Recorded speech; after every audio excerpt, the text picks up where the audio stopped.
বরিশালের জাহাজের ঢাকায় ঢাকা ক্যাপিটালস পুরো বরবাদ হয়ে গেল। মানে ঢাকা ক্যাপিটালস আজকে সবচাইতে লোয়েস্ট রান করছে ৭৪ রানে, অল আউট। বরিশালের বোলিং তাণ্ডবে পাত্তাই ফেলো না।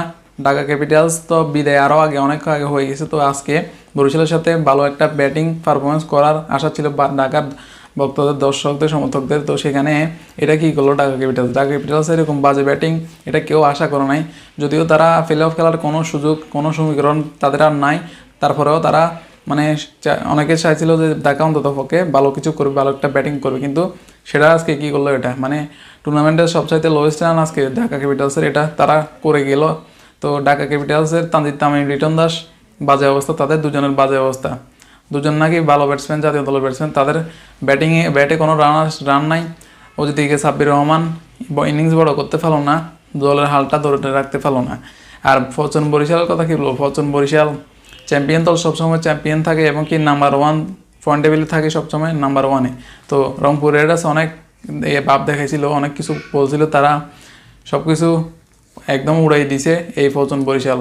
তো এবারের আরেকটা ট্রফি লঞ্চে ওঠার জন্য লোডিং হয়ে গেছে অলরেডি, আরেকটা ট্রফি জাহাজে উঠবে, সেটাই এখন দেখার ফেলা, শুধু সময়ের অপেক্ষা।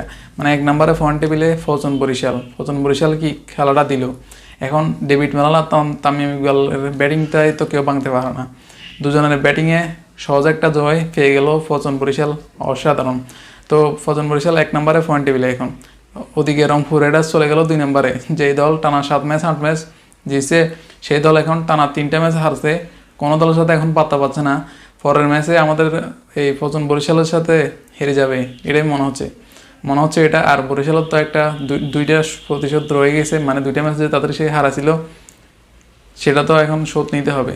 তো সেখানে বরিশাল হারাই দিবে, আর 2টা ম্যাচ পরে প্লে অফে রংপুর রাইডার্সের সাথে খেলা হবে, রংপুর রাইডার্সকে দেখাই দিবে বরিশাল। কাইল ম্যাচের জায়গাটা ডেভিড মালান একদম ভালোভাবে ধরে ফেলছে।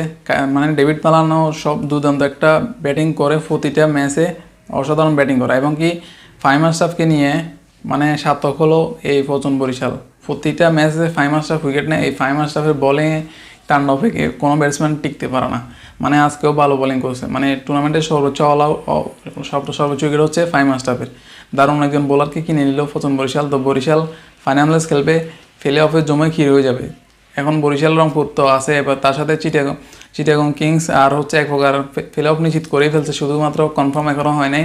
আর আরেকটা হচ্ছে দুর্বার রাজশাহী, দলটার মানে অবস্থা পুরো খারাপ, টাকা পয়সা কিছু পাইতেছে না, হোটেল পাইতেছে না ঠিক মতো, মানে গাড়ি পাইতেছে না যাওয়া আসা করার জন্য।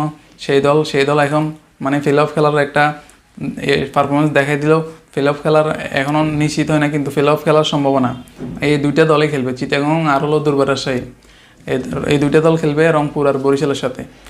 প্লে অফ খেলা জমে ক্ষীর হয়ে যাবে, মানে এক প্রকার নিশ্চিত হয়ে গেছে। 4টা দল খেলবে প্লে অফে। খুলনা টাইগার্সের 3টা দল তো চলে গেছে অলরেডি বিদায়।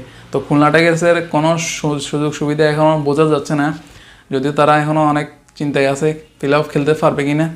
আর হচ্ছে ফরচুন বরিশাল লঞ্চ রেডি আছে, শুধুমাত্র ট্রফিটা উঠাবে। ট্রফিটা উঠানোর জন্য সময়ের এখন অপেক্ষা, এছাড়া আর কিছু না।